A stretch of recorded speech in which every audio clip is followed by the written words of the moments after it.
Hey guys, and welcome back to this channel. In this video I'll be showing guys how you can generate subtitles using CapCut's auto caption.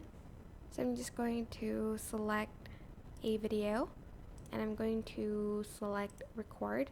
Well, you can use the audio from the video, but I'm just going to select one.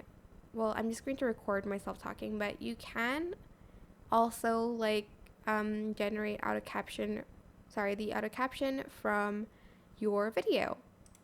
So once you're done recording, or once you have the audio, go to text and go to auto caption, select the language of your choice, then select create.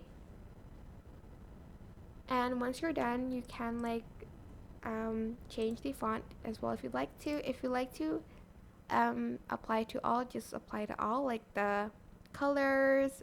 But if you don't want to, if you want like different colored subtitles, you can deselect apply to all, and you can then change the colors of other text and stuff like that. And that is it. I hope this tutorial was helpful for you guys. Don't forget to like, comment, share, and also subscribe to this channel if you haven't done that already. If you have any questions, just leave it in the comment section down below and I will try my best to answer them all for you guys. And if you found this video helpful, please click the thanks button above the description box down below. Also here you can change the text as well. Thank you so much for watching. Bye!